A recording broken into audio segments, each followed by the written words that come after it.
Buenos días, hermanos, buenos días, iglesia. Buenos días. Hechos 9 del 4 al 6. Y cayendo en tierra oyó una voz que le decía: Saulo, Saulo, ¿por qué me persigues? Él dijo: ¿quién eres, Señor? Y le dijo: yo soy Jesús a quien tú persigues. Dura cosa te es dar coces contra el aguijón. Él, temblando y temeroso, dijo: Señor, ¿qué quieres que yo haga? Y el Señor le dijo: levántate y entra en la ciudad, y se te dirá lo que debes hacer. Amén. Señor, bendita sea tu palabra, bendito seas tú, Señor, que nos permites hoy escuchar tu palabra y exponerla, Señor. Permíteme ser fiel a la palabra, al Espíritu Santo cuando inspiró esta palabra, y que yo sea usado por el poder y la unción del Espíritu Santo. Quedamos en tus manos en el nombre de nuestro Señor Jesucristo. Amén. Pueden sentarse, hermanos.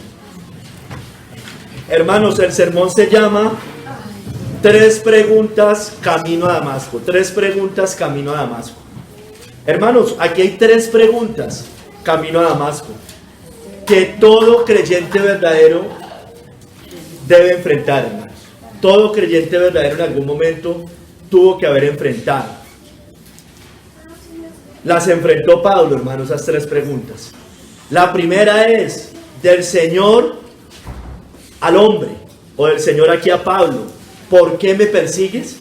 Esto es antes de la conversión y es hecha por Cristo al hombre, por el rechazo al evangelio. Y esa es una pregunta que Cristo hace a la humanidad en general, al hombre antes de Cristo.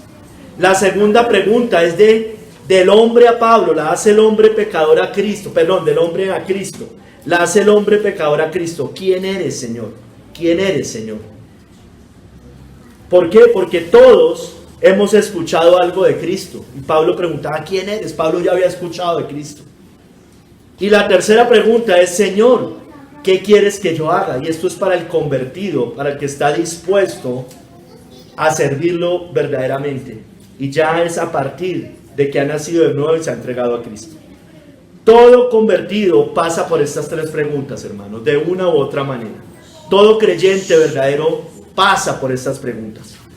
Dice Matthew Henry: tan mal informado estaba Saulo, o sea Pablo, que pensaba que debía hacer todo lo que pudiera contra el nombre de Cristo, y que con eso le hacía un servicio a Dios. No perdamos la esperanza de la gracia renovadora para la conversión de los peores pecadores, porque Pablo era, dice en sus propias palabras, el peor de todos los pecadores. Ni dejemos que ellos pierdan la esperanza en la misericordia de Dios, que perdona el pecado más grande.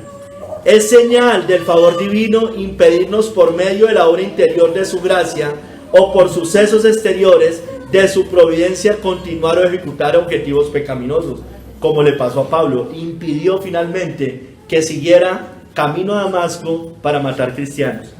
Saulo vio al justo. ¿Qué cerca de nosotros está el mundo invisible? Si Dios solo corre al velo, los objetos se presentan a la vista. Saulo se sometió sin reservas, deseoso de saber lo que quería el Señor Jesús que hiciera. Las revelaciones de Cristo a las pobres almas son humillantes. Las abaten profundamente con pobres pensamientos sobre sí mismas. Saulo no comió durante 3 días, dice allí posterior a estas citas, y agradó a Dios dejarlo sin alivio durante ese tiempo.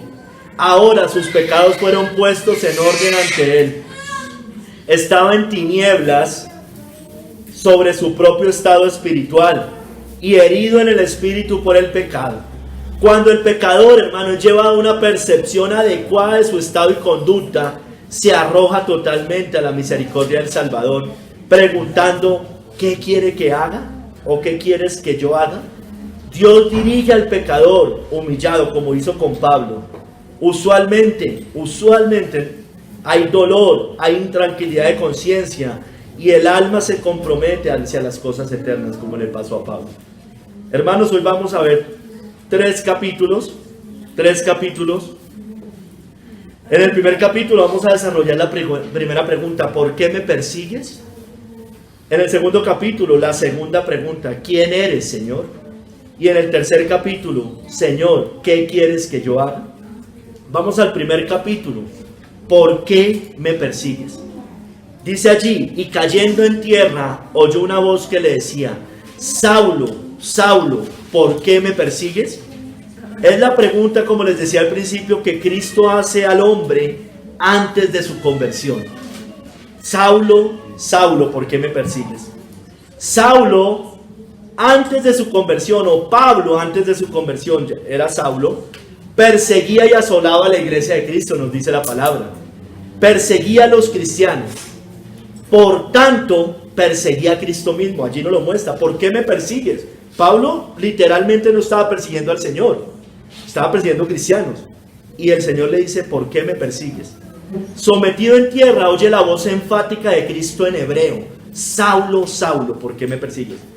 Cristo le habla en hebreo, en arameo. Saulo, Saulo, ¿por qué me persigues? Kistemaker dice acá, los voy a leer algo que dijo él en su comentario bíblico. Jesús trajo a Pablo a la conversión apareciéndose en la gloria de la luz celestial. Recuerda que hay luz allí. En esta luz sobrenatural, lo único que le queda al hombre es caer al suelo, rostro en tierra, perdón. Eso es lo que hace Pablo. Pablo es humillado por el Señor allí. Jesús se dirigió a él, llamándole por su nombre. Le hizo una pregunta directa y punzante. ¿Por qué me persigues? O sea, como tú eres aquel hombre, ¿por qué me persigues? Como le dijo Natán a David. Es una gran pregunta. Está haciendo una plena identificación además con los creyentes. ¿Por qué me persigues? Cuando no, literalmente no lo estaba persiguiendo a él. Pero perseguir al cuerpo es perseguir a la cabeza, ¿no? A quienes Pablo está persiguiendo para destruir. Jesús y sus seguidores son uno, hermano, nos lo dice la Biblia, ahorita lo vamos a ver. El mensaje de advertencia de no oponerse a Dios planteado por Cristo. Mire, este mensaje de advertencia de no oponerse a Dios planteado por Cristo le recuerda a Pablo a Gamaliel cuando lo confronta con la dura realidad. El martirio de Esteban, la persecución de los cristianos forzados a salir de Jerusalén, los creyentes escarcelados por Pablo, todos son representados por Cristo Jesús. Pablo ha estado luchando contra Jesús y ha perdido la batalla. Jesús se dirige a él en arameo y pronuncia 2 veces su nombre en lengua hebrea, Saulo, Saulo. Él sabe que la repetición, porque él conoce el Antiguo Testamento, significa que una voz divina está llamándole, como le pasó a Samuel. Samuel, Samuel, ¿no? Pablo conocía muy bien el Antiguo Testamento. Saulo, Saulo, ¿por qué me persigues? Hermanos, Saulo venía persiguiendo cristianos camino a Damasco. Dice el verso 1 y 2 del capítulo base. Dice allí, Saulo, respirando aún amenazas y muerte contra los discípulos del Señor, vino al sumo sacerdote y le pidió cartas para las sinagogas de Damasco, a fin de que si hallase algunos hombres o mujeres de este camino, los trajere presos a Jerusalén. Iba con la autorización del poder civil en ese momento. Iba a matar cristianos. Literalmente iba a matar cristianos. Saulo, recuerden en Hechos 7, hermanos, al final del capítulo, en Hechos 7, 57 y 58, y la primera parte del capítulo 8, nos muestra que Saulo había probado la muerte de Esteban. Saulo había probado la muerte de Esteban.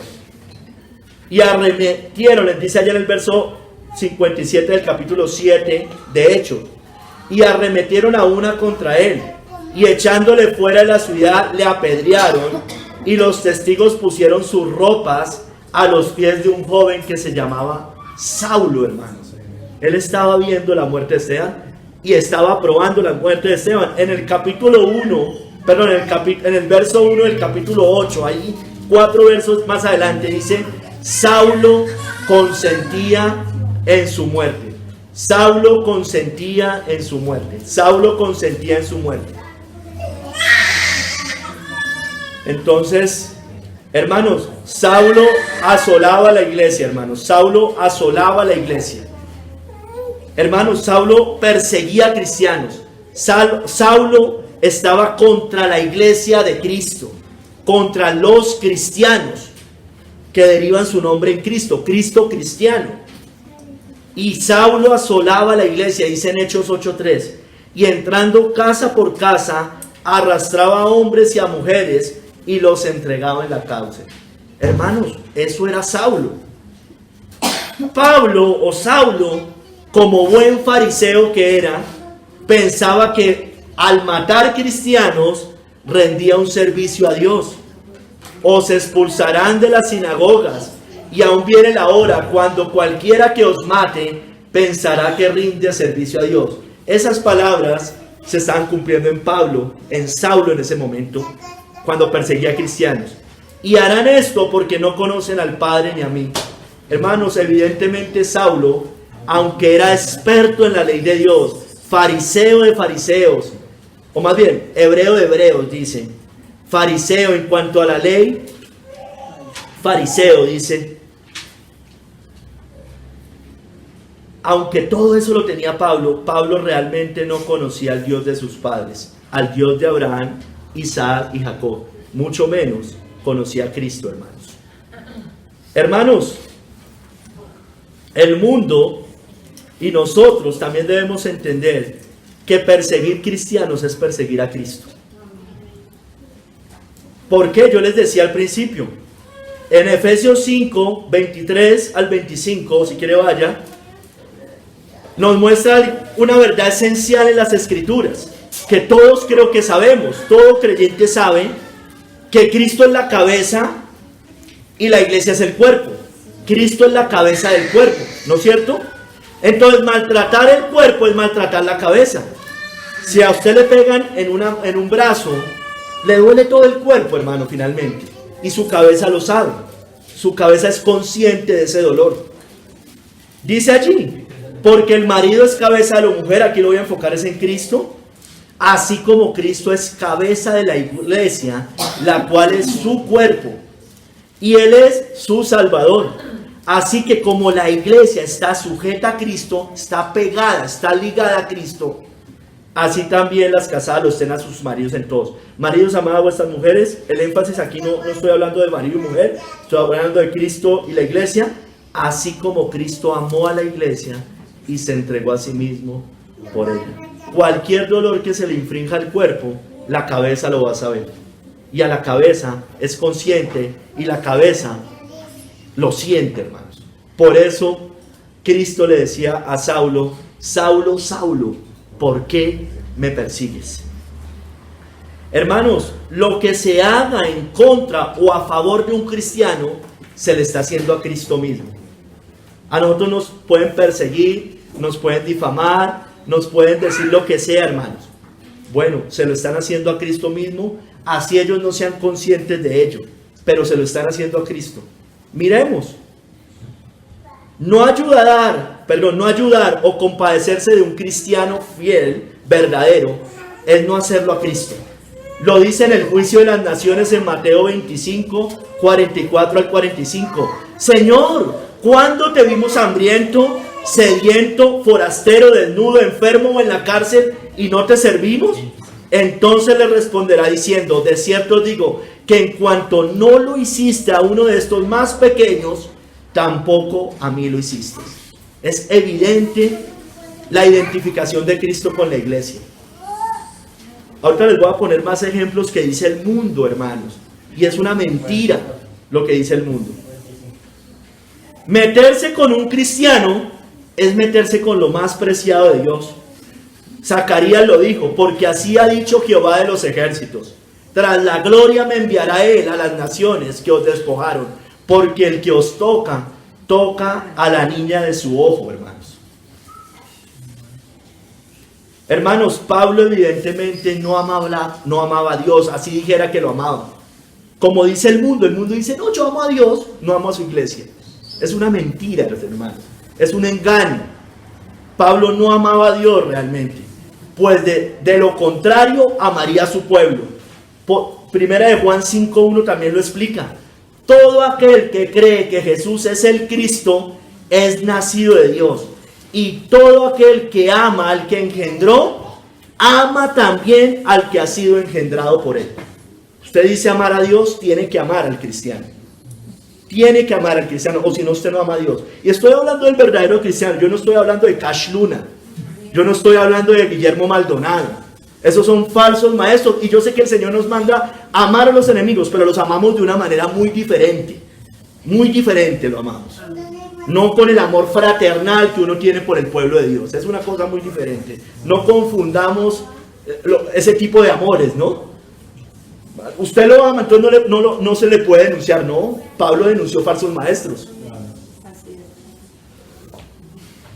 Hermanos, todo aquel que aborrece al cristiano fiel, y cuando digo cristiano fiel, me refiero a cómo era la iglesia del Nuevo Testamento que Pablo perseguía, porque ese era el cristiano fiel que Pablo estaba persiguiendo. Ese era el tipo de cristiano que estaba persiguiendo.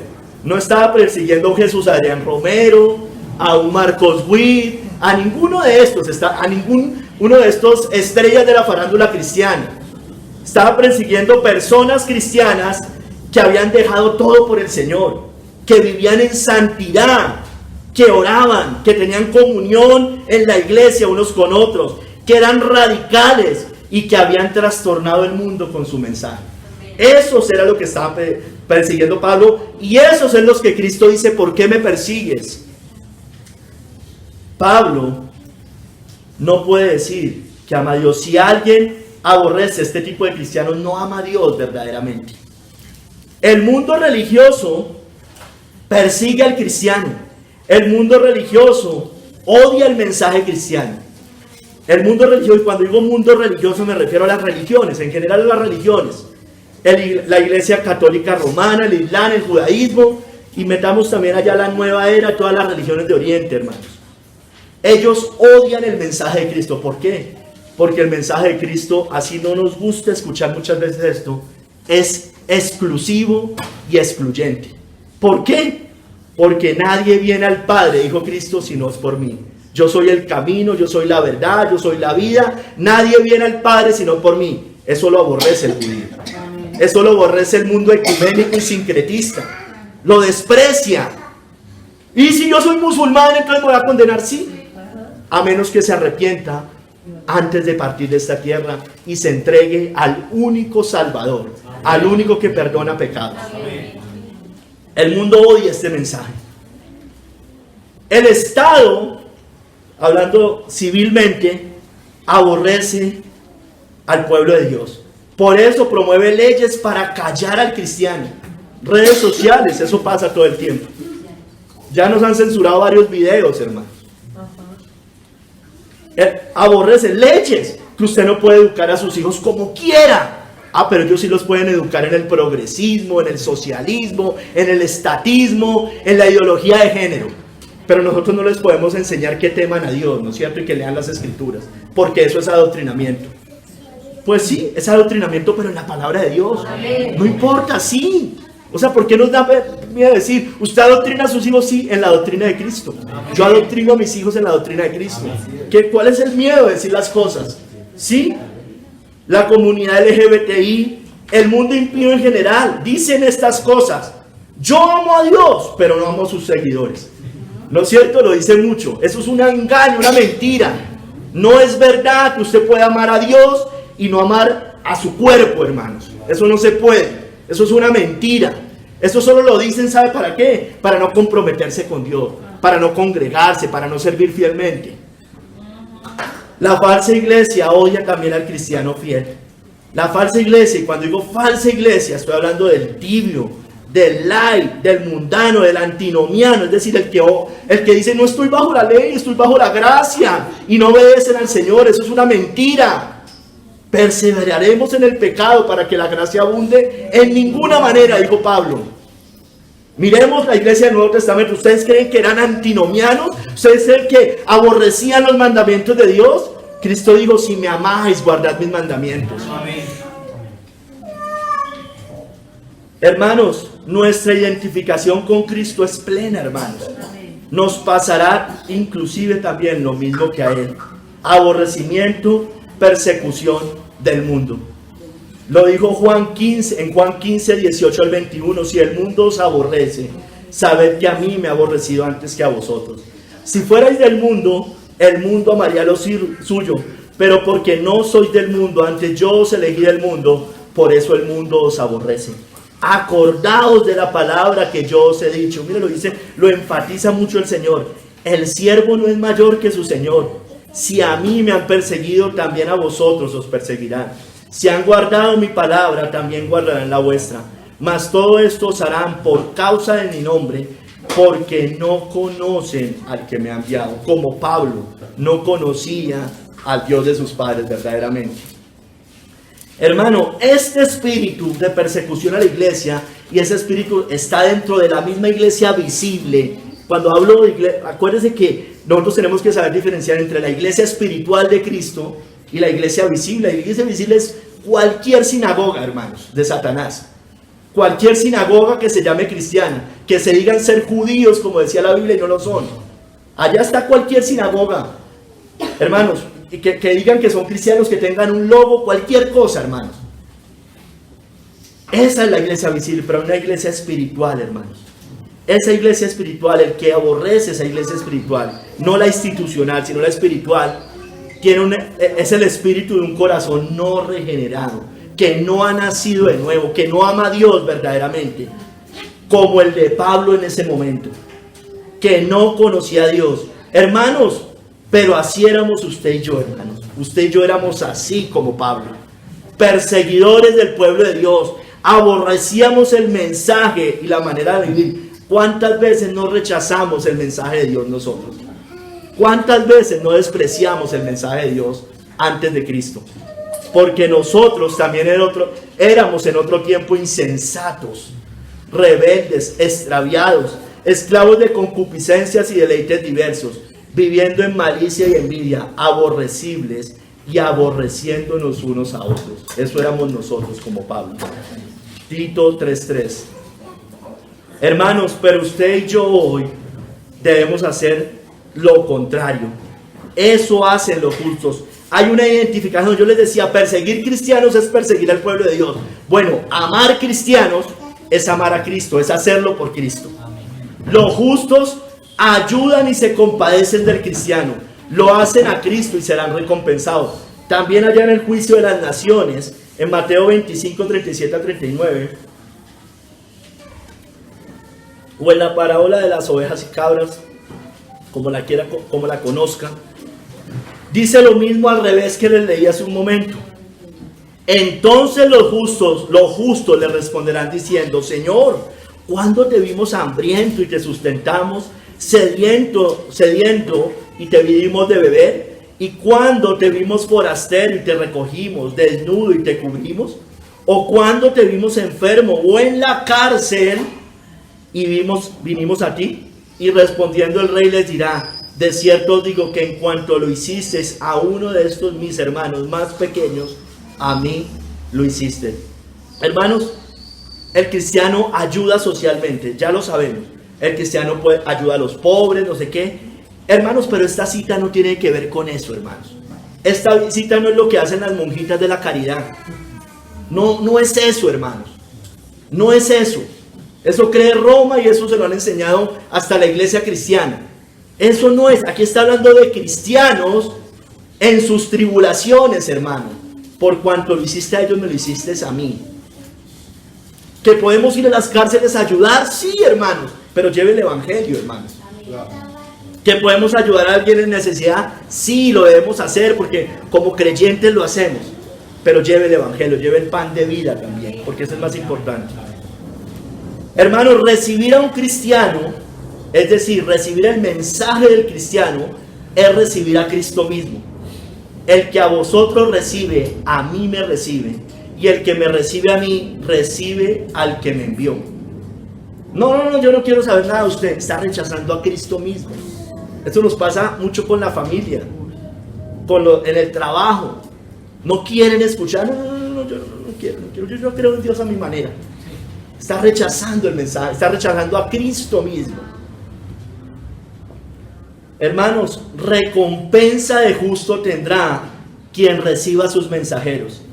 Eso también está allá en Mateo 10:41. El que recibe a un profeta, por cuanto es profeta, recompensa de profeta recibirá. Y el que recibe a un justo, por cuanto es justo, recompensa de justo recibirá. O sea, es recibirlo, el mensaje. No simplemente que le abrió la casa para que fuera y durmiera, es recibir el mensaje, hermanos, que él lleva, porque el mensajero lleva un mensaje. Hermanos, y todo aquel que lo haga, no perderá lo más mínimo que dé por el pueblo de Dios.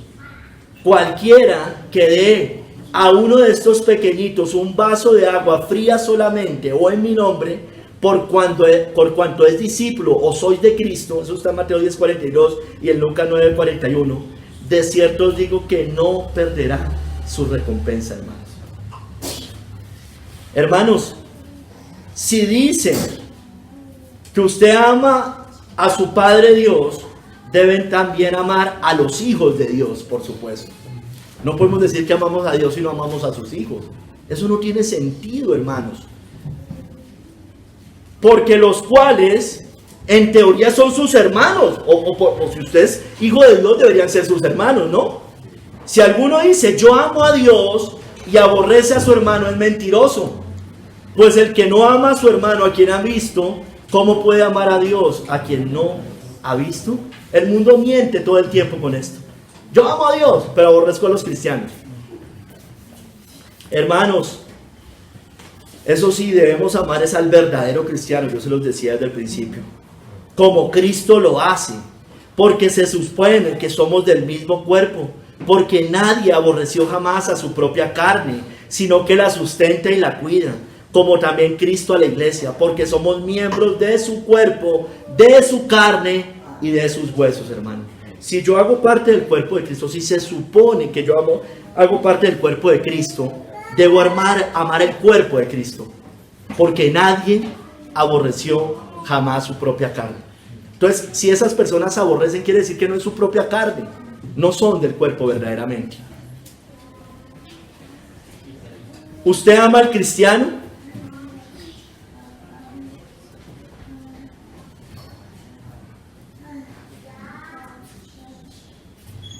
¿Ama al verdadero cristiano? Y cuando digo cristiano, hablo del que es fiel, el que vivía como vivía la iglesia de Hechos, porque esos eran los que Pablo estaba persiguiendo. Al santo, al radical, o lo envidia, no quiere oírlo, no quiere escucharlo. ¿No es acaso su hermano? ¿No se dice usted hijo de Dios? Bueno, si usted es hijo de Dios verdadero, él es su hermano. ¿Cómo se supone que usted lo es? ¿O es que Dios acaso no es su padre, como no era en ese momento el padre de Pablo, el padre espiritual verdadero de Pablo? No mienta, no diga entonces amar a Cristo, no lo persiga más. Saulo, Saulo, ¿por qué me persigues? Eso es perseguir a Cristo, así usted no sea consciente que lo persigue, está persiguiendo a Cristo. Vamos al segundo capítulo. ¿Quién eres, Señor? Esta pregunta es del hombre a Cristo. Saulo, confundido y abatido, se encuentra de frente, cara a cara, con el Cristo resucitado, porque Cristo había resucitado. Y le pregunta, ¿quién eres, Señor? El Señor le recuerda por segunda vez que Él ha venido persiguiéndolo. Es al que ha venido persiguiendo es a Él. Le dice dos veces. Ahí le responda, yo soy Jesús a quien tú persigues. Ya le había dicho, Saulo, Saulo, ¿por qué? Aquí vuelve y le dice, yo soy Jesús a quien tú persigues. Pablo, esto lo dice Kistemaker, botado rostro al suelo, rodeado por una brillante luz y una voz celestial que le habla en arameo, es consciente que se estaba enfrentando a Jesús, el Señor resucitado y ascendido. Pablo está confundido. Hasta ahora estaba convencido que perseguir cristianos era hacer la voluntad de Dios. Pero ahora escucha a Jesús llamándole a la realidad. Cristo poniéndolo en su sitio. Aunque en sus cartas a los Corintios parece indicar que Pablo conocía a Cristo durante su ministerio, no hay evidencia sólida que se hayan encontrado alguna vez.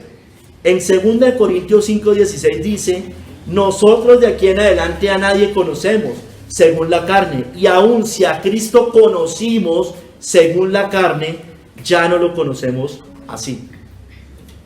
Pareciera que Corintios dijera eso, pero no hay ninguna evidencia bíblica tampoco posterior en otra cita que compruebe que Pablo haya visto al Señor antes de ser creyente, con excepción de ahí en el camino a Damasco. No importa, hermanos, eso no importa finalmente. Por supuesto, a él, eso sí es seguro, que ya había escuchado a los cristianos proclamando la resurrección y la ascensión del Señor. Por eso los estaba persiguiendo, por eso él ardía, por eso estaba, acuérdate que había probado la muerte de Esteban. Estos hechos se hacen realidad ahora que Jesús mismo le habla. Todo temeroso pregunta: ¿quién eres, Señor? Hermano, y como les decía, aunque no es seguro si Pablo había conocido antes a Cristo, lo que sí es seguro, hermanos, es que ahora sabía que estaba ante el Cristo resucitado. Él le dijo: ¿quién eres, Señor? Lo estaba viendo en ese momento. Hermanos, lo relata después en la carta a los Corintios para que no quede ninguna duda. En 1 Corintios 15, 7 al 8, dice el mismo Pablo: después apareció a Jacobo, después a todos los apóstoles, y al último de todos, como a un abortivo, me apareció a mí. Está confirmando que lo había visto resucitado. Ananías también lo dice en Hechos 9:17, al que va posteriormente Pablo.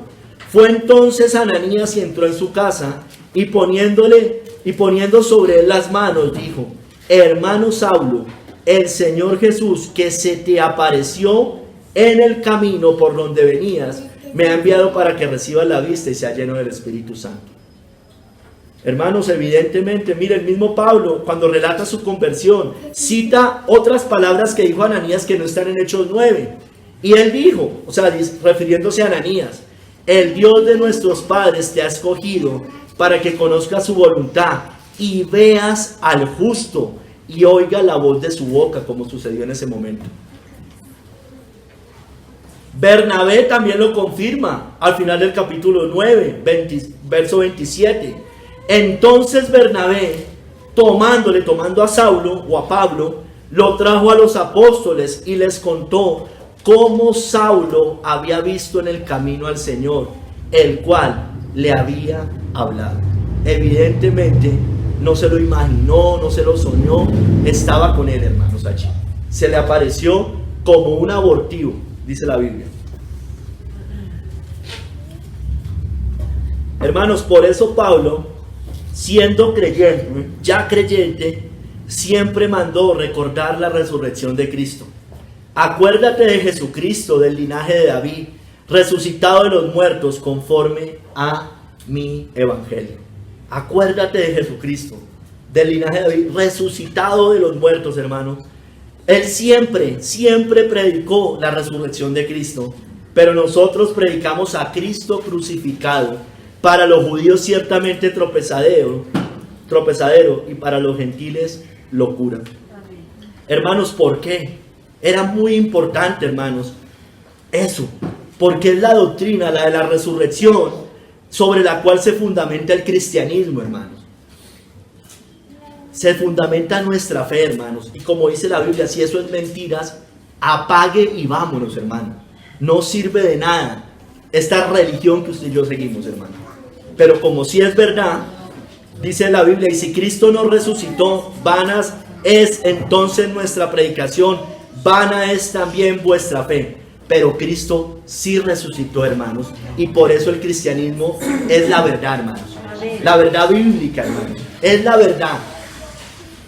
Usted sabe que hay evidencias, hermanos, no cristianas que muestran de la resurrección de Cristo. Flavio Josefo, todos lo sabemos, historiador no cristiano, judío, cuenta la historia en sus libros.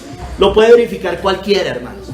¿Por qué había un judío que rechazaba a Cristo hablar a favor de la resurrección de Cristo? Hermanos, Pablo lo tenía muy claro. Lo había enfrentado y visto cara a cara, hermanos.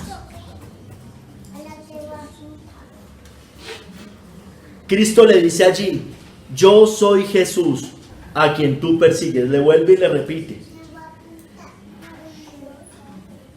Cristo usa su nombre terrenal, el dado en la circuncisión, en Lucas 2:21. Jesús habla a Pablo, utiliza el nombre Jesús allí, Jesús. Jesús habla a Pablo Y este se da cuenta que las palabras pronunciadas por Esteban son verdaderas. Veo los cielos abiertos y al Hijo del Hombre sentado a la diestra de Dios. Era verdad lo que yo había visto allá, clamando a Esteban. Recuerda, Esteban se arrodilla antes de morir, cuando está siendo apedreado, y dice: veo los cielos abiertos y a Jesús sentado a la diestra. Y Pablo estaba allí, con la ropa de Esteban a sus pies. Seguramente recuerda esas palabras y dices: era verdad lo que decía el buen siervo de Dios Esteban. Jesús vive, hermano, resucitado entre los muertos y sentado a la diestra de Dios en los cielos. En el griego, en realidad está diciendo: sí, no tengas ninguna duda, yo soy Jesús. Y agrega: a quien tú persigues. Para enfatizar su acusación, cuanto ha venido haciendo a los cristianos, lo ha venido perpetrando contra Jesús. Le dice 2 veces que el perseguido ha venido siendo él mismo, o sea, Cristo mismo. Pablo entiende que ha pecado contra Jesús, lo cual más tarde habría de reconocer repetidamente en sus cartas. Hermanos, ¿quién es Jesús? Sí, yo sé que nosotros sabemos que Él es el Salvador, el que perdona pecados. Repasemos algo. ¿Quién es Jesús, hermano? Jesús significa Jehová salva, o Jehová es la salvación, o Salvador. Es traducido el hebreo y el arameo de Yeshua. Yeshua Masías es Jesús el Mesías, o Jesús el Salvador. Los judíos estaban esperando a un Salvador, hermanos. Espere Israel a Jehová, porque en Jehová hay misericordia y abundante redención con él, y él redimirá a Israel de todos sus pecados. Estaba apuntando al Hijo, hermanos. Eso está en el Salmo 138. Jesús es el mismo que anunció el profeta Isaías que iba a nacer de una virgen. Isaías 7:14. Por tanto, el Señor mismo os dará señal. He aquí que la virgen concebirá y dará a luz un hijo y llamará su nombre Emmanuel, hermanos. Dios con nosotros. Hermanos, Cristo es quien salvaría a su pueblo de sus pecados. Su nombre indica eso: Jehová salva, o el Salvador. He aquí un ángel del Señor, eso está en Mateo 1, 20, 21. He aquí un ángel del Señor le apareció en sueños y le dijo: José, hijo de David, no temas recibir a María, tu mujer, porque lo que en ella es engendrado del Espíritu Santo es. Y dará a luz un hijo y llamará su nombre Jesús, porque él salvará a su pueblo de sus pecados. ¿Por qué se llamaba Jesús? Porque él salvaría a su pueblo de sus pecados. Jehová es salvación, Jehová el Salvador, o el Salvador. Hermanos, ¿quién es Jesús? Es el mismo que anunció el ángel Gabriel a María de su nacimiento. Y ahora concebirás en tu vientre y darás a luz un hijo y llamarás su nombre Jesús. Este será grande y será llamado Hijo del Altísimo. Y el Señor Dios le dará el trono de David su padre y reinará sobre la casa de Jacob para siempre. Y su reino no tendrá fin, hermanos. ¿Quién es Jesús, hermanos? Es el mismo que circuncidaron a los 8 días y le pusieron por nombre Jesús. Lucas 2:21. Cumplió los 8 días para circuncidar al niño, le pusieron por nombre Jesús, el cual le había sido puesto por el ángel antes que fuera concebido. Lo acabamos de leer. Hermanos, ¿quién es Jesús? En Isaías 9, del 6 al 7. Es el mismo que había anunciado Isaías como el gran rey y Señor eterno. Porque un niño nos es nacido, hijo nos es dado, y el principado sobre su hombro, y se llamará su nombre admirable, consejero, Dios fuerte, Padre eterno, príncipe de paz. Lo dilatado de su imperio y la paz no tendrán límite sobre el trono de David y sobre su reino, disponiéndolo y confirmándolo en juicio y en justicia desde ahora y para siempre, hermanos. Hermano, estas palabras de Isaías era lo mismo que le había dicho el ángel Gabriel a María. Son casi iguales, hermano. Le dice, este será grande y se llamará llamado Hijo del Altísimo, y el Señor Dios le dará el trono de David su padre, y reinará sobre la casa de Jacob para siempre, y su reino no tendrá fin. Son casi las mismas palabras de Isaías, hermano. O más bien, son concordantes con las palabras de Isaías. ¿Quién es Jesús, hermanos? Es el gran yo soy. Jesús les dijo, de cierto os digo, antes que Abraham fuese, yo soy, hermanos. Yo soy. ¿Quién es Jesús, hermanos? Él es el Cristo, el Hijo del Dios viviente. Él les dijo, ¿y vosotros quién decís que soy yo? Respondiendo Simón Pedro dijo, tú eres el Cristo, el Hijo del Dios viviente. Hermanos, ¿quién es Jesús? Es el que todo su pueblo fiel clama que vuelva pronto. El que da testimonio de estas cosas dice, ciertamente vengo en breve. Amén. Sí, ven, Señor Jesús. Apocalipsis 22:20. Hermanos, es el que Pablo había estado persiguiendo con su gran ira, hermano, con gran ira.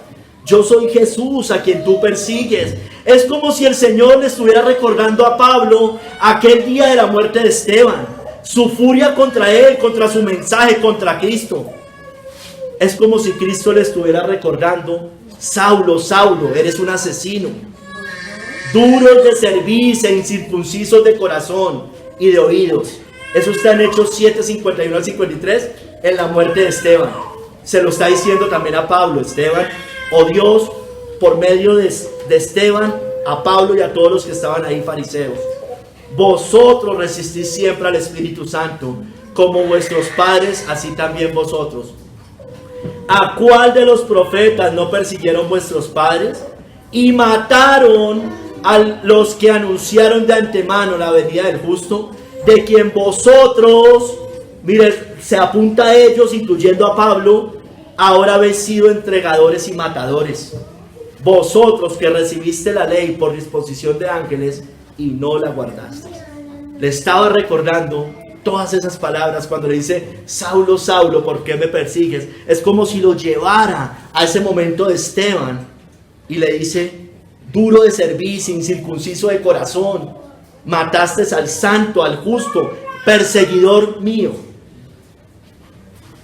Hermanos, iglesia, amigos, ¿ya nos hemos encontrado cara a cara con Jesús?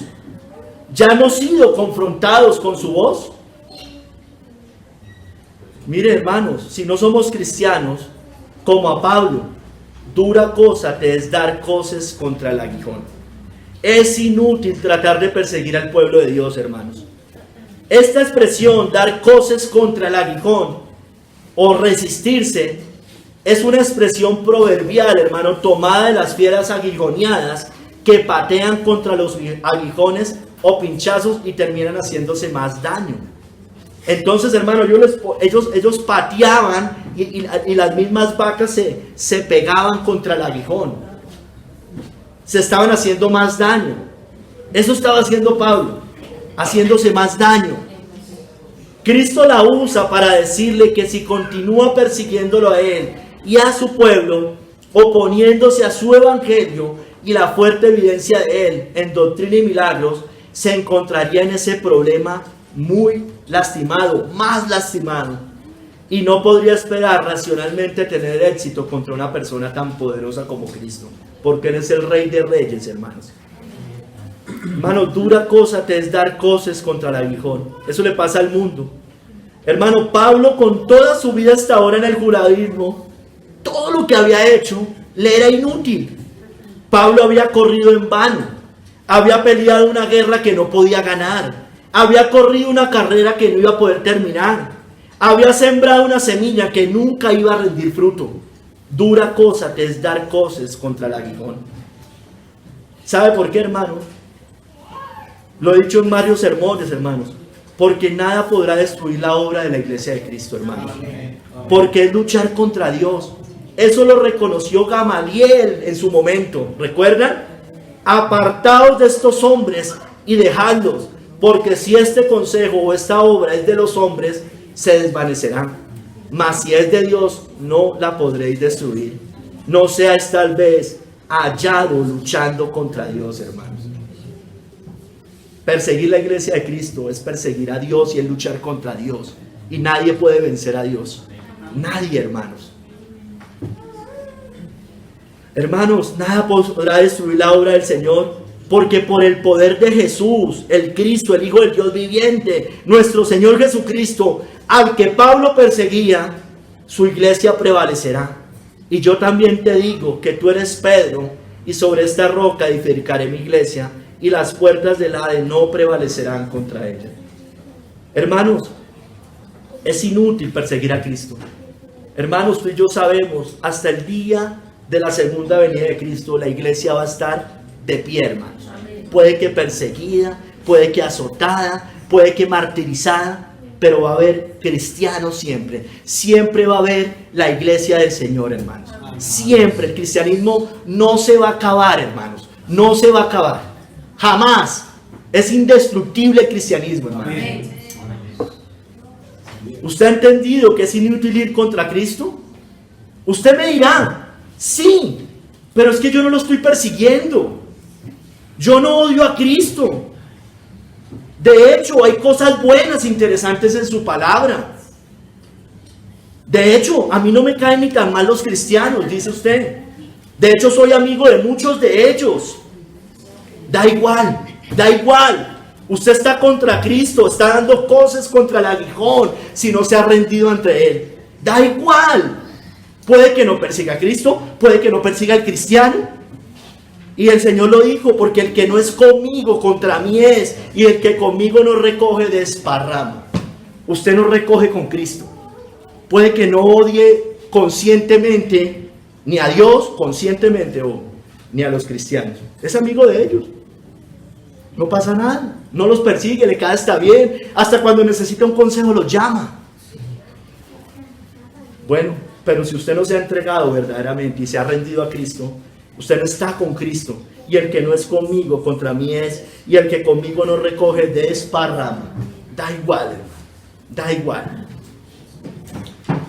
Los moralistas como Pablo tropiezan con Jesús, con Cristo. ¿Por qué? Porque ellos quieren ritos y obras externas. El mundo, en cambio, desprecia su mensaje porque quieren vivir sus vidas como quieran.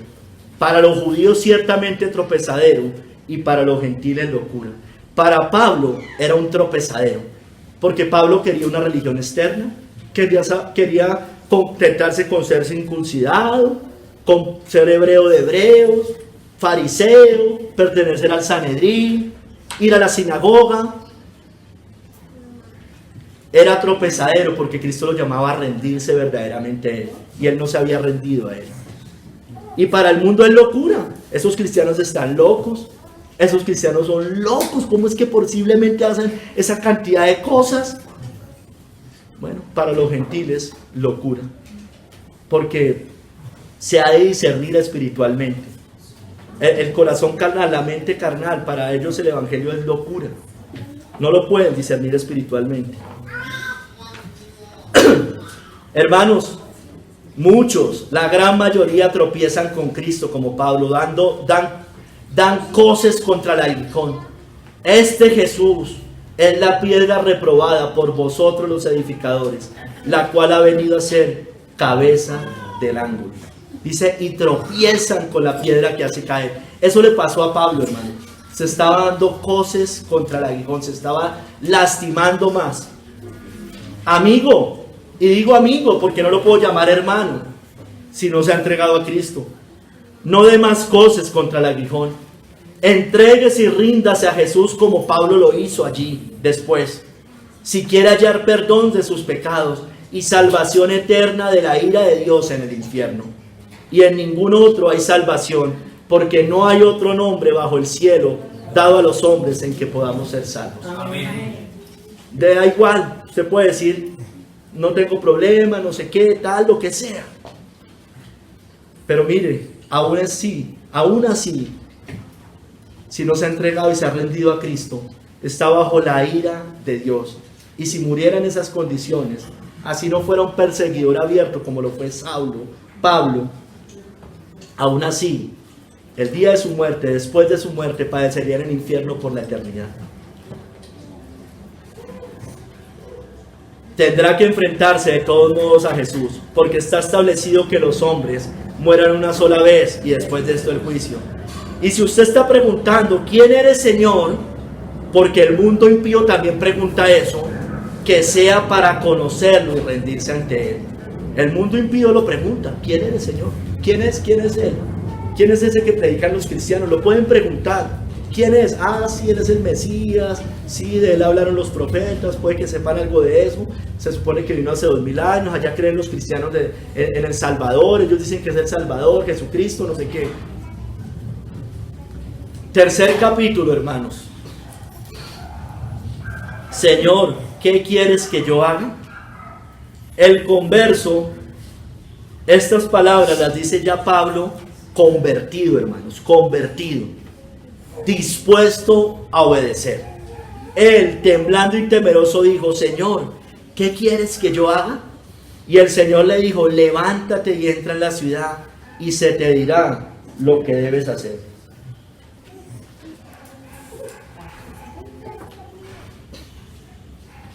Saulo, rendido y temeroso ante el Señor, se somete humildemente con estas palabras. Señor, ¿qué quieres que yo haga? El Señor le indica lo que debe empezar a hacer ahora con su vida. Le empieza a dar instrucciones y Pablo empieza a obedecer cada instrucción.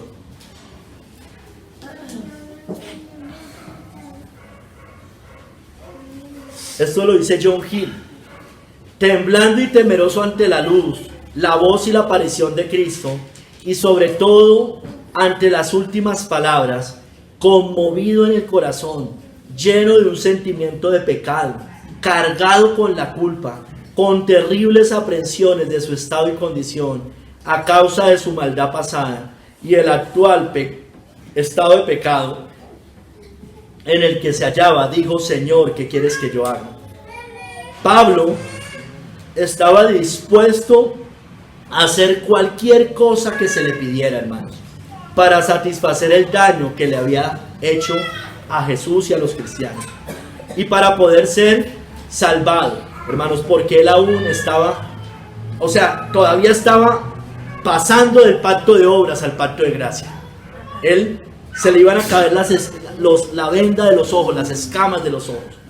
Ya lo hice convertido. Recuerde que primero viene el nuevo nacimiento, la conversión, y después viene el perdón de los pecados, hermano. Cuando ya tengo un corazón para recibir ese mensaje. Aún Pablo en el pacto de obras, comúnmente con las personas bajo las primeras convicciones, ya Pablo en esas convicciones ya muy pronto allá recibir y que se le caiga esa maleta, hermanos. Por eso digo que ya era convertido, en el sentido de que ya su corazón estaba transformado y ya estaba presto a recibir verdaderamente el mensaje. Hermanos, estas palabras de Pablo son como las palabras que dijo Samuel atento a la voz del Señor. Y vino Jehová y se paró y llamó como las otras veces, Samuel, Samuel. Entonces Samuel dijo, habla porque tu siervo oye. Son similares, hermano. Señor, ¿qué quieres que yo haga? Habla, dice Samuel, porque tu siervo oye.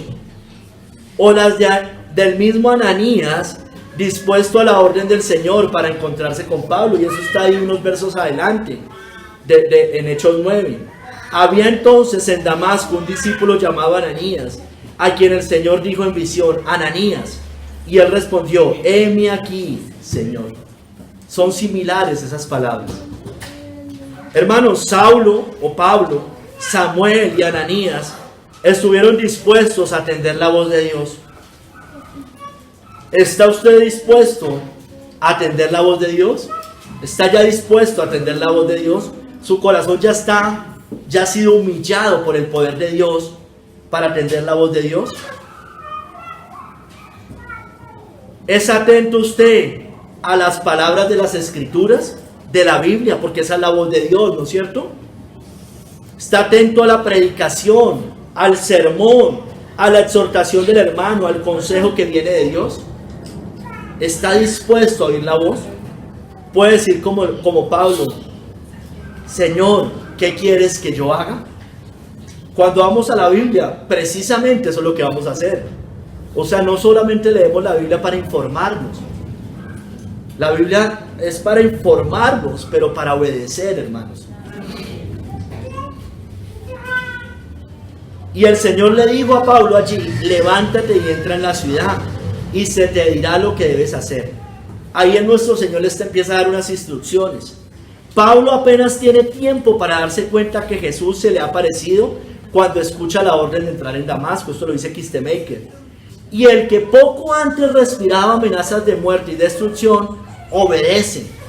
Primero Pablo tendrá que ser aceptado por los cristianos en Damasco y llegar a ser uno de los discípulos de Cristo. Luego tendrá que aceptar que Jesús lo ha comisionado para proclamar su nombre a gentiles, reyes y a la nación israelita. Y por último deberá ser preparado para sufrir en el nombre de Cristo. Miremos, hermanos, la obediencia de Pablo. Señor, ¿qué quieres que yo haga? Levántate, ve a la ciudad y se te dirá lo que debes hacer. Allá se le dieron instrucciones a Pablo. Pablo obedece inmediatamente y se levanta, versos 7 al 8. Váyase a Hechos 9, hermano, que voy a recorrer allí casi hasta el final del capítulo. A Hechos 9.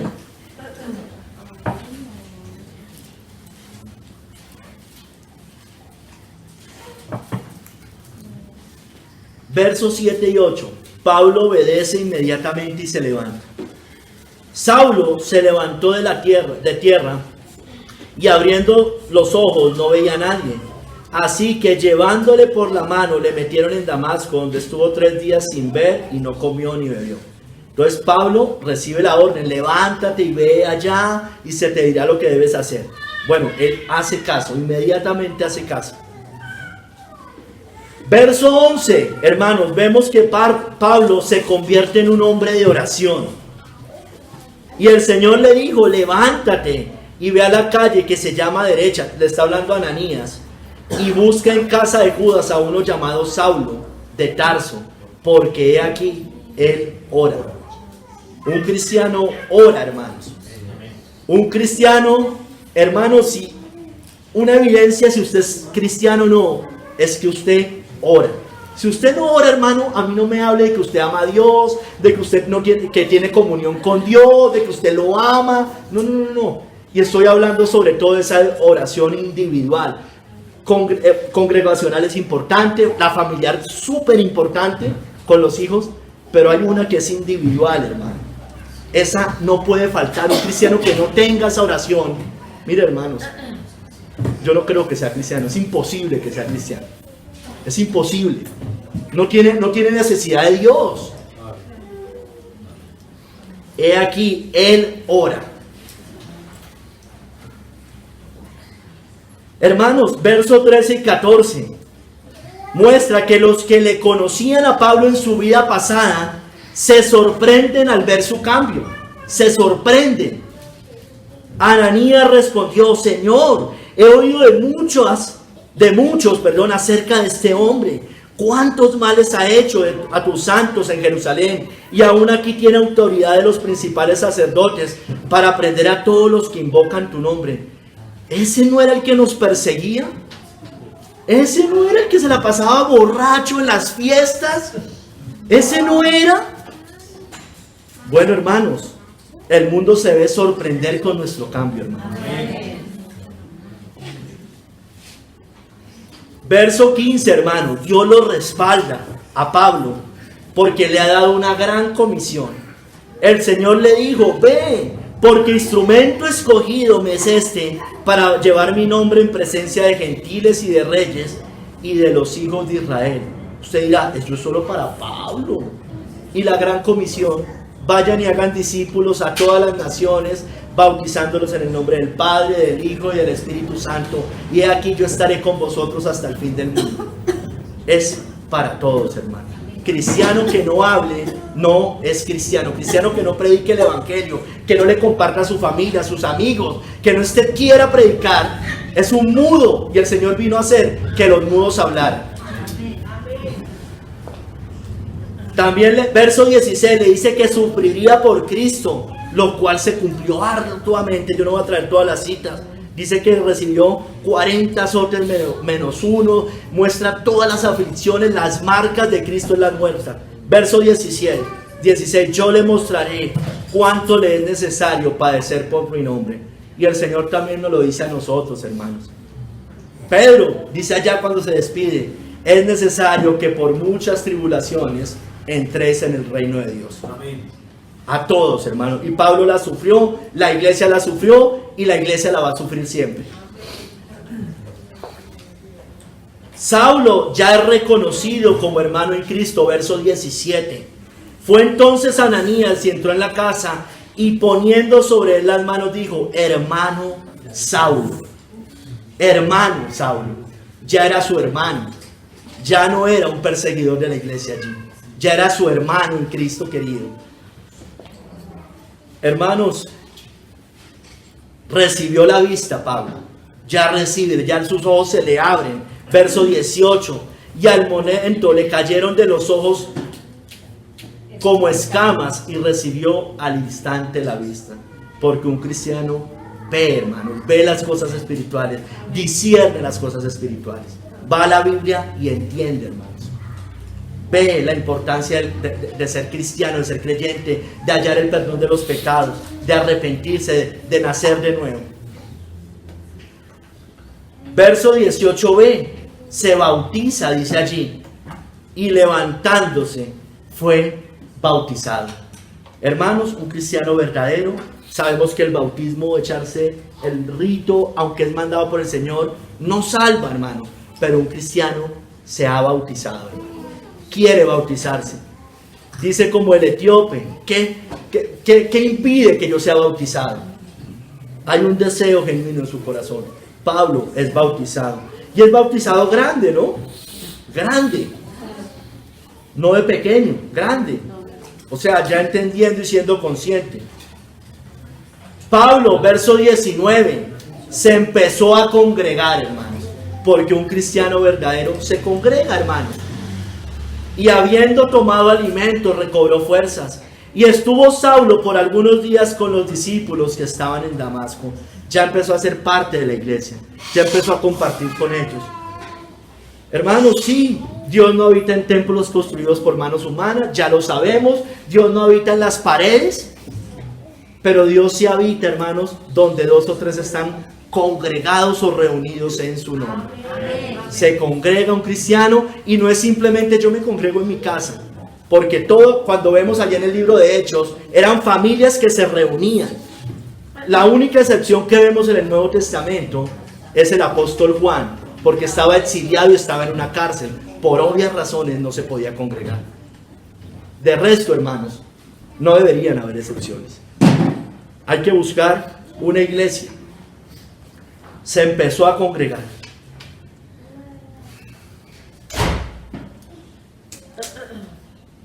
Pablo empieza a predicar de Jesús en Damasco, verso 20 al 22. Enseguida predicaba a Cristo en las sinagogas, diciendo que este era el Hijo de Dios. Es como cuando nosotros hemos salido del catolicismo romano, hermanos, y nos convertimos. Usted empieza a predicarles a ellos, ¿no es cierto? Eso es lo que normalmente hacemos. O cuando uno ha salido de una falsa iglesia, hermanos, usted quiere hablarles. Eso pasaba con Pablo. Había salido del judaísmo y quería irlos allá a decirles que estaban equivocados, que estaban en una mentira, que no estaban en la verdad. Hermanos, pero muchos no le creen. Verso 21. Y todos los que le oían estaban atónitos y decían: ¿no es este el que asolaba en Jerusalén a los que invocaban este nombre? Y a esto vino acá para llevarlos presos ante los principales sacerdotes. Esos judíos de esas sinagogas, muchos no le creían, hermano. No estamos hablando de la iglesia ya él tenía una comunión con los hermanos de la iglesia. Pero muchos de los que lo oían afuera cuando iba a predicar a Cristo en las sinagogas, no le creían, hermanos. Sin embargo, hermanos, él no se amedrenta. Verso 22. Él sigue perseverando, él sigue predicando. Verso 22. Pero Saulo muchas veces se esforzaba y confundía a los judíos que moraban en Damasco, demostrando que Jesús era el Cristo. Ese que había perseguido, estaba demostrando: mire, ese Es el Cristo, fue el que anunció Isaías, Ezequiel, Jeremías. Es el niño que nació allá. Es el rey de Israel, el rey de reyes. Es el que anunció el ángel Gabriel. Es el que nació de una virgen. Es el que murió en la cruz, el que resucitó de los muertos al tercer día. Que Jesús era el Cristo, el Salvador, el que satisfizo nuestros pecados, hermanos. Y Pablo no le cree, no se amedrenta igual, sigue perseverando y empieza a ser perseguido por Cristo. Verso 23 al 24. Pasados muchos días, los judíos resolvieron en consejo matarle, pero sus acechanzas llegaron al conocimiento de Saulo, y ellos guardaban las puertas de día y de noche para matarle, hermanos. Lo perseguían, estaban atentos a ver qué hacía. Instrumento en las manos de Dios es para anunciar el evangelio a los gentiles, a reyes y a la nación de Israel. Después, verso 26 al 29, se une a la iglesia en Jerusalén, se sigue congregando, sigue estando, pero se une ya allá en Jerusalén a la iglesia. 26 al 29, cuando llegó, antes estaba en Damasco, ahorita ya es en Jerusalén. Cuando llegó a Jerusalén, trataba de juntarse con los discípulos, pero todos le tenían miedo, no creyendo que fuese discípulo.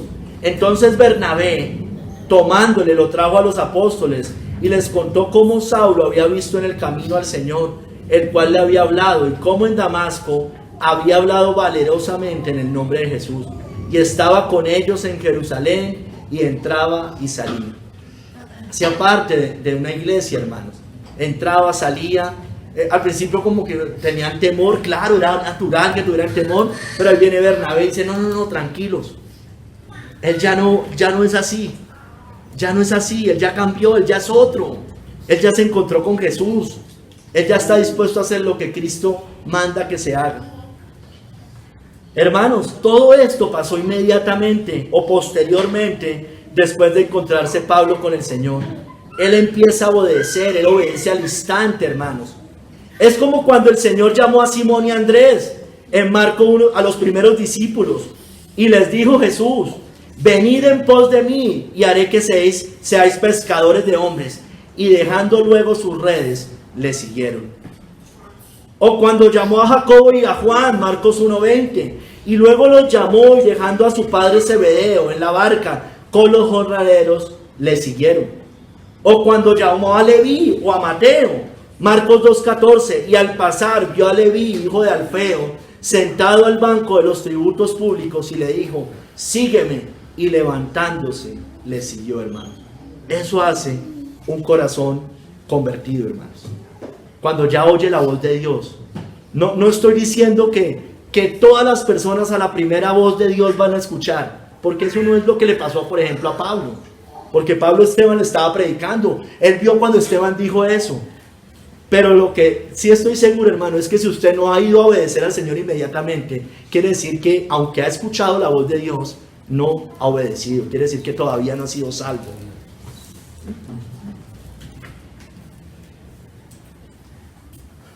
Si usted ya oyó la instrucción de Cristo, ¿por qué no se ha levantado para seguirlo como le pasó, como hizo Pablo, como hizo Jacobo, Juan, Simón, Andrés, Mateo?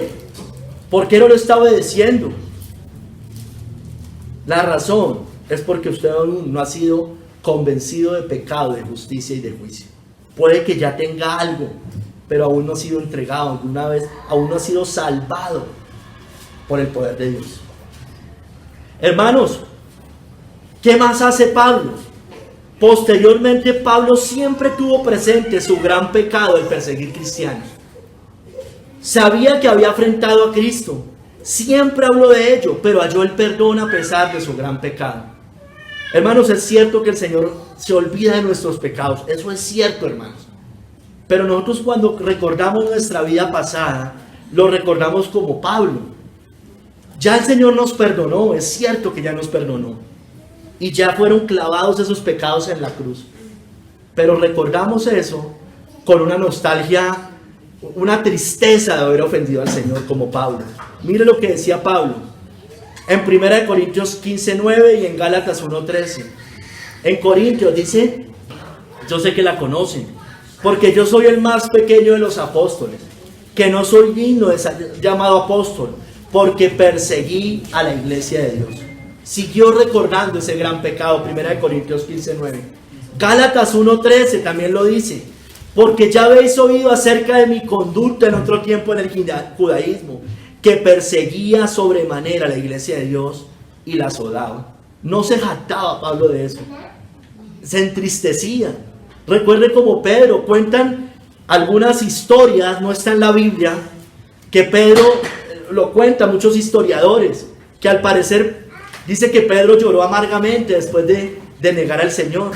Pero cuentan historiadores, cuenta la historia que cada vez posteriormente que Pedro escuchaba cantar un gallo, lloraba, hermanos, porque se acordaba de que había negado al Señor. Hermanos, los que conocían a Pablo también lo decían, hermanos.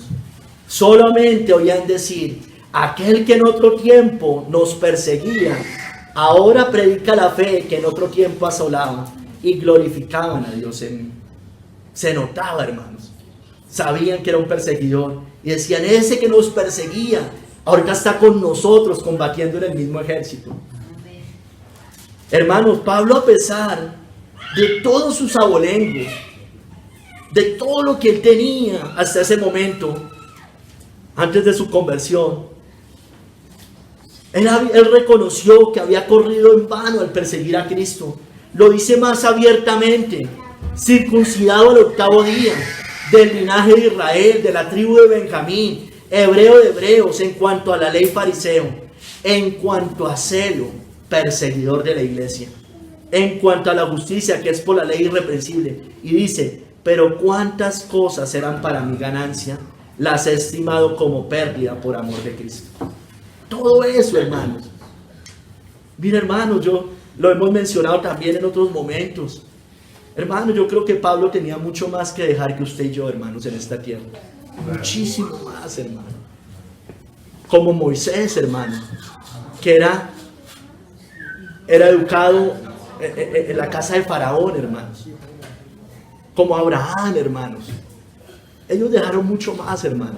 Nosotros no tenemos realmente tanto que dejar, por lo menos terrenalmente. Los pecados, claro, hermano, eso sí. Y eso, pero hermano, ¿por qué la mayoría de personas no van a Cristo? Porque están aferrados a ídolos terrenales. Hermano, Pablo, mire todo lo que tenía Pablo. Pablo estaba dejando mucho, terrenalmente hablando. Y Pablo dice que todo eso era basura por haber encontrado a Cristo. No era nada, no era comparable con Cristo. Hermanos, Pablo sentía ser el mayor de los pecadores por perseguir al pueblo de Dios. Palabra fiel y digna de ser recibida por todos, que Cristo Jesús vino al mundo para salvar a los pecadores, de los cuales yo soy el primero, decía Pablo. El más grande pecador antes de conocer a Cristo, no el más grande pecador después, porque muchos distorsionan eso. O es que Pablo, después de convertirse, era un violador, era un asesino. No, hermano, no distorsionemos la Biblia, pongámosle hasta sentido común. Era el más grande pecador antes de conocer a Cristo, porque cuánta sangre había sobre sus espaldas. A pesar de sus pecados, Pablo recibió misericordia. Pero por esto fui recibido a misericordia. Tito 1:16, 1 Timoteo 1:16. Para que Jesucristo mostrase en mí el primero toda su clemencia, para ejemplo de los que habrían de creer en él para vida eterna, hermanos. Hermanos, si Dios perdonó a Pablo, si Dios le dio gracia a Pablo y perdón de pecados a Pablo, ¿por qué no se las puede dar a usted que no ha llegado a Cristo? Si Pablo era el más grande pecador, hermanos, era un asesino, literal asesino, hermanos. No solo un asesino de corazón, no solo era eso, hermanos, era un asesino, un actor intelectual de muertes, aprobando muertes, mandando a matar, cual narco, cual político corrupto. Si Dios pudo perdonar a Pablo, puede perdonar a Pablo, ¿por qué no lo va a poder perdonar a usted si no ha llegado a Cristo? Él puede. Esa es su especialidad, perdonar pecadores, hermano. Él vino por los enfermos, hermano, por los que se consideran enfermos y pecadores, como Pablo. Él puede perdonar pecados. Es el único que perdona pecados.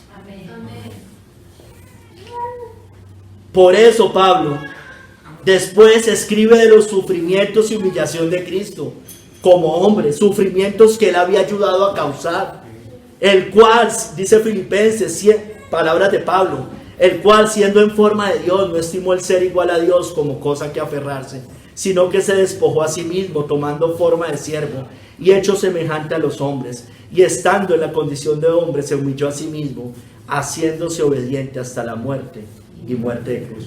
A Pablo le pasó lo que dice Zacarías, creo, y mirarán a mí al que traspasaron, y dice, y el linaje de la casa de Leví por sí, y lamentarán, eso le pasó a Pablo, porque él también era un traspasador en la cruz de Cristo, o en la cruz a Cristo, como lo fuimos todos nosotros, hermano, porque allá están los pecados de nosotros clavados en la cruz.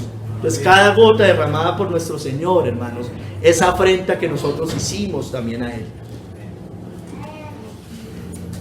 Por eso Pablo después puede decir por el Espíritu Santo estas gloriosas palabras para describir quién era Jesús al cual había perseguido, la imagen del Dios invisible, la cabeza de la iglesia. Él es, dice Colosenses, la imagen del Dios invisible, el primogénito de toda creación, porque en Él fueron creadas todas las cosas, las que hay en los cielos y las que hay en la tierra, visibles e invisibles, sean tronos, dominios, principados, potestades. Todo fue creado por medio de Él y para Él, de Cristo. Y Él es antes de todas las cosas, y todas las cosas en Él subsisten. Y Él es la cabeza del cuerpo, que es la iglesia, el que es el principio, el primogénito entre los muertos, para que en todo tenga la preeminencia. Hermanos, por eso Pablo, al entender cuál pecador fue y cuántos pecados el Señor le había perdonado, enseña la reconciliación por medio de su sangre, reconciliación que él mismo había hallado ya, a pesar de su maldad, por cuanto agradó al Padre que en él habitase toda plenitud, y por medio de él reconciliar consigo todas las cosas, así las que están en la tierra como las que están en los cielos. Y él estaba en la tierra, haciendo la paz mediante la sangre de su cruz. Señor, ¿qué quieres que yo haga? Hay que preguntarnos eso. Señor, pregúnteselo al Señor, ¿qué quieres que yo haga? Bueno, usted debe oír, y yo, la voz rápidamente como Pablo. Estas son sus instrucciones, lo que Él quiere que usted haga. Si hay cosas que ya ha hecho, bueno, no importa. Hay otras que no. Eso es lo que quiere el Señor que usted haga. Bueno, eso también le aplica. Ríndase a Cristo como Pablo. Pida condiciones de paz, si no la hallan, porque no lo vencerá. ¿O qué rey al marchar a la guerra contra otro rey no se sienta primero y considera si puede hacer frente con 10,000 al que viene contra él con 20,000? Y si no puede, cuando el otro está todavía lejos, le envía embajada y le pide condiciones de paz. ¿Qué nos está diciendo? Mire, usted está peleando una batalla que va a perder. Usted se está dando coces contra el aguijón. ¿Usted qué debe hacer? Rendirse a Él, como cuando un ejército se rinde a otro ejército. Ríndase, pida condiciones de paz. Diga, no puedo. Haga como, no se dé más coces contra el aguijón. Ríndase a Cristo. Arrodíllese ante Jesús como el endemoniado gadareno para ser liberado de sus pecados. Cuando vio pues a Jesús de lejos, corrió y se arrodilló ante él. Y clamando a gran voz dijo, ¿qué tienes conmigo, Jesús, Hijo del Dios Altísimo? Te conjuro por Dios que no me atormentes. Porque le decía, sal de este hombre, espíritu inmundo. ¿Y qué pasa después? Esa legión de demonios salen de ese hombre Y cuenta la Biblia que después era publicando en todos lados lo que Jesús había hecho. El Señor lo manda, ¿recuerda? Lo manda, dice, ve y dile a todo lo que el Señor ha hecho contigo. Como a Pablo, sal, ve a la ciudad, instrumento mío es para dar testimonio a todos lados. Clame como el carcelero de Filipos por salvación si no ha sido salvo. Él entonces, pidiendo luz, se precipitó adentro y temblando se postó a los pies de Pablo y Silas y sacándolos les dijo, señores, ¿qué debo hacer para ser salvo? Dice allí, cree en el Señor Jesucristo y serás salvo. Debe creer en Cristo. No es solamente no perseguirlo, no es solamente no odiar al pueblo de Dios.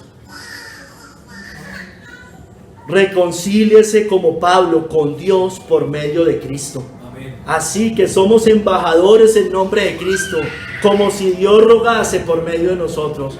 Os rogamos en nombre de Cristo, reconciliados con Dios. Cuando nosotros anunciamos el Evangelio, dice allí que es como si Dios rogara por medio de nosotros que se reconcilien con Dios. Porque usted no está bien, si usted no es de Cristo no está bien, está muy mal, terriblemente mal. O sea, usted puede estar bien de salud, bien de trabajo, pero si no está con Cristo, usted está en guerra, en guerra. La ira, dice Juan 3:36, la ira de Dios está sobre usted.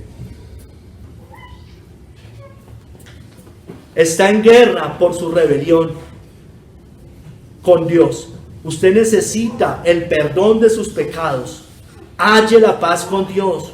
Justificados pues por la fe, tenemos paz para con Dios por medio de nuestro Señor Jesucristo.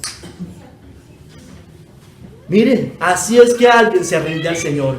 Alguien que se humilla, reconoce sus pecados y le dice, Señor, ¿qué quieres que yo haga? Así se confiesa con la boca al Señor, para disponerse a obedecerlo de corazón. Que si confesares con tu boca que Jesús es el Señor y creyeres en tu corazón que Dios lo levantó de los muertos, serás salvo. Que si confesares con tu boca, no es pasar a hacer una oración de fe como hacen en la iglesia moderna. Eso es una mentira, porque siguen en sus pecados. Confesar con su boca que Jesús es el Señor y creer en el corazón, no creer en la cabeza. Los demonios creen y tiemblan. Y si usted ya es un creyente genuino, escúcheme bien, y aunque no lo sea, pero sobre todo para el creyente genuino, sea santo. Esa es la voluntad de Él para su vida. Porque ya sabéis qué instrucciones os dimos por el Señor Jesús. Eso está en Tesalonicenses. Pues la voluntad de Dios es vuestra santificación, que os apartéis de fornicación. ¿Quiere conocer la voluntad de Dios, hermanos? Esa es la voluntad de Dios. La santificación. Es apartarnos del pecado. Es esas cosas. Que si un nuevo trabajo, que si un carro, que si no sé qué, hermanos. Esas cosas son menores, hermanos. Y normalmente el Señor no nos concede muchas de esas cosas. ¿Qué quieres que yo haga? ¿Qué quiere el Señor que nosotros hagamos? Sea un discípulo verdadero del Señor. Oiga lo que Él le demanda. Jesús dijo a sus discípulos, si alguno quiere venir en pos de mí, niéguese a sí mismo y tome su cruz y sígame. Y eso sí que lo hizo Pablo, hermanos. Si alguno quería, él quería ir en pos de Cristo. Él se negó, mire todos los abolencos a los cuales se negó. Y siguió al Señor. Todo convertido, hermanos, pasa por estas tres preguntas que Pablo pasó camino a Damasco. Si ya es convertido, ¿usted ya pasó por todas estas preguntas? Ya el Señor lo confrontó cuando rechazó el Evangelio. ¿Por qué me persigues? Ya usted entendió quién era el Señor. Ya sabe quién es el Señor al que perseguía. Y ya, como Pablo, está dispuesto a obedecerlo y está diciéndole día a día, Señor, ¿qué quieres que yo haga? Hagamos como Pablo, tengamos siempre presente que hemos perseguido a Cristo en el pasado, que odiábamos su mensaje y a sus mensajeros. Reconozcámoslo, oigamos su voz y atendámosla rápidamente. Y cayendo en tierra, oyó una voz que le decía, Saulo, Saulo, ¿por qué me persigues? Él dijo, ¿quién eres, Señor? y le dijo: yo soy Jesús a quien tú persigues. Dura cosa te es dar coces contra el aguijón. Él, temblando y temeroso, dijo: Señor, ¿qué quieres que yo haga? Y el Señor le dijo: levántate y entra en la ciudad y se te dirá lo que debes hacer. Señor, bendita sea tu palabra, Padre. Mira, Señor, si ya somos creyentes genuinos, Señor, tenemos que estar dispuestos diariamente a preguntarte: ¿qué quieres que hagamos? Señor, ¿qué quieres que hagamos? ¿Qué quieres que hagamos individualmente? ¿Qué quieres que hagamos como familia? ¿Qué quieres que hagamos como iglesia? ¿Qué quieres que hagamos, Señor? A tu obediencia, Señor, habla, que tus siervos escuchan. Habla, que tus siervos escuchas. Heme aquí, Señor, heme aquí tu siervo. Heme aquí, Señor, aquí tus siervos, Señor, que están dispuestos a escuchar tu voz. Te lo rogamos, Señor, esas 3 preguntas, Señor. Guíanos, por favor, guíanos, Señor. Señor, que siempre tengamos presente cuán perseguidores fuimos de tu pueblo, cuán perseguidores fuimos de ti mismo, Señor. Gracias, Señor. Guía a esta iglesia, guía a este pueblo, guíanos a todos. En el nombre de nuestro Señor Jesucristo. Amén.